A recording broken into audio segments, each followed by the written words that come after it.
Hello दोस्तों, स्वागत है आपका आज के एक नए वीडियो में जिसका टॉपिक होने वाला है masters in Indian institute of technology और नेशनल इंस्टीट्यूट ऑफ टेक्नोलॉजी।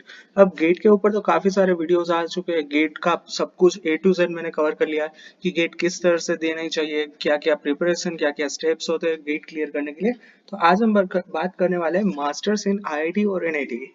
तो सबसे पहले तो प्रोसेस किस तरह से होता है कि जैसे ही आप गेट एग्जाम क्लियर करोगे, आपका एक कट ऑफ आता है गेट की ओर से कि इस साल एससीबीसी में, ओबीसी में, फिर ईडब्ल्यूएस में, जनरल कैटेगरी में सबके लिए इतना इतना कट ऑफ रहा है।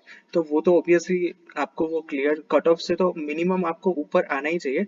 बट इसके अलावा जैसे ये कट ऑफ डिक्लेयर होता है, उसके बाद आईआईटीज है वो अपने प्रोसेस स्टार्ट करती है एडमिशन के लिए। और जनरली इसमें 6 to 7 राउंड होते हैं और लास्ट में आते आते 7 राउंड हो ही जाते हैं। ठीक है, अब हर एक कॉलेज में मान लीजिए कि आपको यहाँ पे टारगेट लेके चलते हैं कि आईआईटी रुड़की में से आपको मास्टर करना है। तो हर एक इंस्टीट्यूट का एक फॉर्म होता है, वो फॉर्म आपको फिलअप करना रहता है। इसके बाद काफी लंबी प्रोसीजर होती है, 7 राउंड्स होते हैं, उसके बाद इंटरव्यूज भी आता है कभी कभी। और मान लीजिए कि वो डिपेंड करता है कि कोर्स कौन सा है और उसमें एडमिशन प्रोसेस किस तरह से है। ठीक है, क्योंकि किसी किसी कोर्स में इंटरव्यू होते हैं कंपलसरी और किसी कोर्स में इंटरव्यू नहीं होते। अब सबसे पहले तो बात करते हैं कि आपके दिमाग में आएगा कि हम मास्टर्स आईआईटी और एनआईटी में से क्या क्यों करें और इसकी डिमांड्स क्या है। ठीक है, अब बात करते हैं सबसे पहले आईआईटीज की। तो अगर आप देश की टॉप 5 और 7 आईआईटीज में से मास्टर्स करते हो, इसके अलावा देश की टॉप 3 एनआईटी और इसके अलावा देश की टॉप 3 ट्रिपल आईटी में से अगर आप मास्टर्स करते हो, तो फिर आपकी डिमांड्स काफी ज्यादा बढ़ने वाली है। मैं यहाँ पे चुनिंदा इंस्टीट्यूट्स की बात कर रहा हूँ और अभी तक रैंकिंग नहीं आई इस साल की, वरना मैं आपको वो भी दिखा देता कि कौन सी 3 बेटर है, कौन सी 3 आईआईटी बेटर है, कौन सी 3 एनआईटी बेटर है और कौन सी 3 ट्रिपल आईटी बेटर है। बट जैसे ही वो कट ऑफ उसके बाद एडमिशन प्रोसेस खत्म हो जाएगा, मैं आपको बता दूंगा कि इस साल इसमें इतना कट ऑफ क्लोज हुआ है एडमिशन के लिए और ये टॉप 3 एनआईटी निकल के आई है।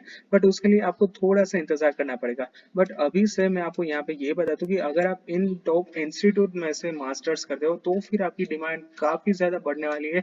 आपने जो पैकेज एक्सपेक्ट किया होगा उससे तो काफी ज्यादा आपको पैकेज ऑब्वियसली मिलने वाला है। ठीक है, but if you get admission in this, हाँ सबसे पहली बात है कि अगर आपको इसमें एडमिशन मिलता है तभी ये वर्ड कहलाएगा। अदरवाइज आप प्लेसमेंट के साथ जाओ तो ये मेरा सजेशन रहेगा, ये बेटर रहेगा। क्योंकि आप एनआईटी तो काफी ज्यादा है, बट अगर आपने जो बॉटम में हर साल एनआईटीज रहती है जिसमें संख्या फिलअप ही नहीं होती मास्टर के लिए, उसमें से आप करते हो तो फिर आपका वही होगा।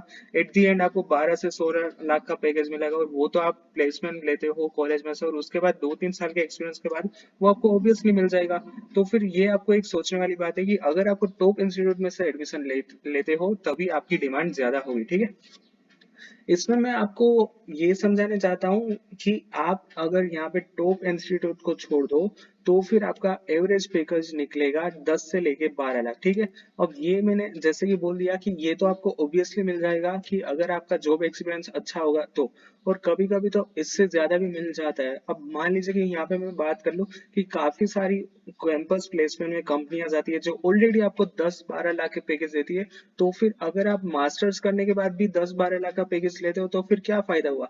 जब कोई इंसान एट दी एंड 4 साल के बाद ही वो प्लेसमेंट लेके 10 या 12 साल 10-12 का एलपीए का पैकेज लेता है, और उसके अलावा कोई एक इंसान है कि जो अपनी इंजीनियरिंग खत्म करता है, उसके बाद उसमें से 2 साल ऐड करके मास्टर्स करता है और उसके बाद वो 12 लाख का पैकेज लेके निकलता है, तो फिर वो काफी बुरा लगेगा कोई भी इंसान को। ठीक है, तो आप पहले देखिए कि कौन से आपका कट ऑफ कितना है, आपका रैंक कितना है और कौन सी इंस्टीट्यूट में आपको मास्टर्स मिल सकता है। ठीक है, अब बात करते हैं टॉप इंस्टीट्यूट की। ठीक है, अगर आपको टॉप इंस्टीट्यूट में एडमिशन मिला है तो आपके पास इनफाइनाइट अपॉर्चुनिटीज है।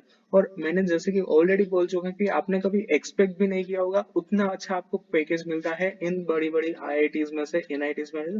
बट वो है टॉप 5 और 7 में से। ठीक है, अब इसी साल मैंने काफी सारे रिव्यूज आर्टिकल्स पढ़े जिसमें 2-2 करोड़ के भी पैकेज मिले। बट उसमें कंबाइन होता है बैचलर प्लस मास्टर का, वो फिक्स नहीं होता है कि किस में से 2 करोड़ का पैकेज निकला, 1 करोड़ का पैकेज निकला। हाँ, बट ये तो है कि आपका मिनिमम 50-60 एलपीए तो आपको डेफिनेटली मिलेंगे अगर आप देश की टॉप आईआईटीज में से मास्टर्स करते हो तभी। ठीक है, अब बात करते हैं थोड़े से कट ऑफ की। अब ये 2020-2021 के आसपास है, तो ये मैंने सिर्फ आपको फॉर एन एग्जांपल दिया है। अब इस पे आप ज्यादा फोकस मत करना। मैं यहाँ पे आपको सिर्फ एक अंदाजा बताना चाहता हूँ कि इतना कट ऑफ हर साल रहता है, ठीक है। तो सबसे पहले मैंने यहाँ पे फोकस किस पे किया है, कंप्यूटर साइंस पे, ठीक है। अब ये है देश की टॉप आईआईटीज, जिसमें आईआईटी मद्रास, दिल्ली, बॉम्बे, खड़गपुर, कानपुर और उनकी है। तो आप देख सकते हैं कि अराउंड 800 के आसपास सभी टॉप इंस्टीट्यूट है उसका कट ऑफ निकला है, ठीक है। अब आपका गेट का स्कोर, गेट के एक ऑल इंडिया रैंक इसके अंदर आते तो फिर आपको डेफिनेटली मास्टर्स करना चाहिए। तो मैं कहता हूँ कि आपको भले ही 10-12 लाख का पैकेज मिला हो, फिर भी आप वो छोड़ के देश की टॉप आईआईटीज में से मास्टर्स कीजिए, यही मेरा रिकमेंडेशन होने वाला है, ठीक है। So that's it for today's video. I hope कि आज का वीडियो आपको पसंद आया होगा, और अगर आपको वीडियो रिलेटेड कुछ भी डाउट हो then ask me in the comment section. If you're new to my channel, then subscribe my channel and press the bell icon for the latest notification. Thank you.